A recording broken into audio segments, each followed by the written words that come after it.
Mga ka-safety, good afternoon sa inyong lahat. So ngayon, nandito ako sa barangay namin, President Roxas. So ngayon mga ka-safety, ito yung barangay namin. Oh. Ito. Sa doon, sa kabilang dulo rin. Yan. Yan ang barangay namin. Napakaganda yung barangay namin. Straight yung kalsada.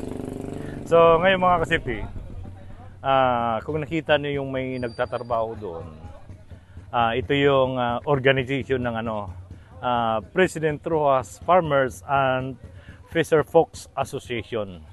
So ngayon, puntahan natin kasi magtatanong tayo sa kanila. Tara. Ito yung mga membro ng Fisher Folks. Okay. So, alam niyo mga ka-safety, itong Fisher Folks na ito, ito ay livelihood project ni Damian Mercado sa buong Southern Leyte. So dito sa President Roxas, yung nila dito, livelihood ay mga manok na yung itlog, mga itlog. So ngayon, ito yung mga yung mga membro ng mga taga President Roxas Fisher Folks Association. So itong budget na ito pala, yung barangay dito sa amin nagbibigay ng 15,000. So yung sa association ng Fisher Folks 10,000 din. So 25 itong building nito 25,000.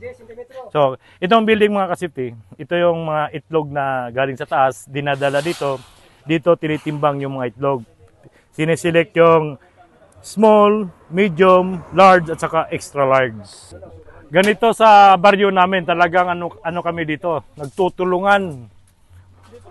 Ewan ko lang sa ibang barangay, kumusta na yung mga livelihood dyan ni Damian Mercado? Okay ba? Active ba dyan? So dito sa Ilong, active na active dito. So ito mga ka-safety, itong livelihood ni Damian Mercado, matagal na ito. More than 5 years na. So ito, maya-maya, busy pa yung presidente. Tatanungin natin kung yung production ng itlog araw-araw. Ayan mga ka-safety. Yan si Eddie Otsabo. Ito si Dante. Si Lulings. Si Loloy Merca. Si Danilo. Si Juanito. Si Mateo. Saka si Dindo. Kaya mga city, ganito sa baryo namin nagtutulungan. Walang dito. Tingnan mo yung iba dyan, nakatayo yan pero nag-iisip yan. Yung yung itlog dito, everyday, 25 tray yung na-harvest everyday. So, yung 25 na tray, pipilian pa ng yan, yung small, medium, large, at saka extra large. So ngayon mga city, biruin nyo magkano ng itlog yun, mahal. So ito.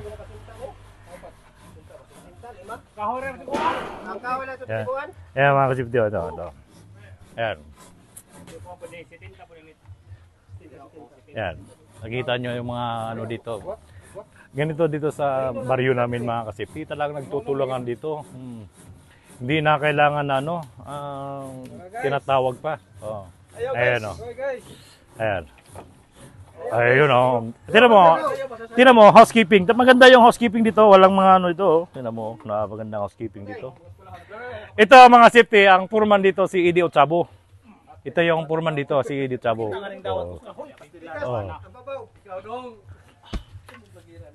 Ayan.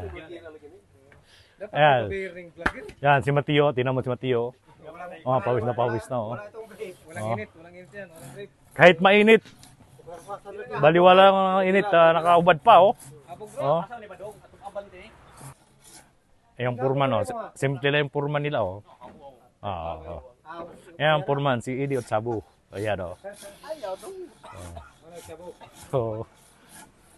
Ayan.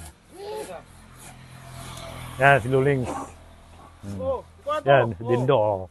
Ito yung gumagawa ng plano sa building. Architect. Ito yung architect. Dindo.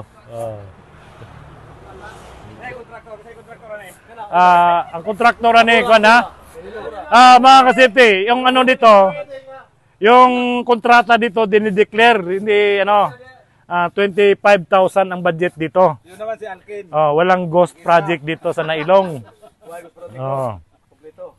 Talagang yung barangay namin, lahat ng mga ino-audit, yung mga labas-pasok na pera. Ayan ito.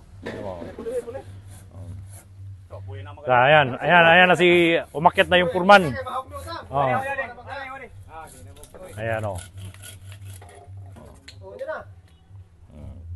Mga kasipti, galing ako doon sa yung project nila. Ngayon, dito muna nilagay nila yung mga itlog kasi lumipat sila ng pwesto kaya gumawa sila ng bagong building.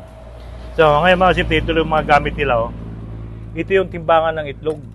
Ngayon ko lang nalaman kung mga sizes ng itlog kung ilang grams kagaya nito. So ngayon, mga kasipti, ngayon ko lang nalaman yung ano pala yung itlog. Kailangan pala may mga timbang pala.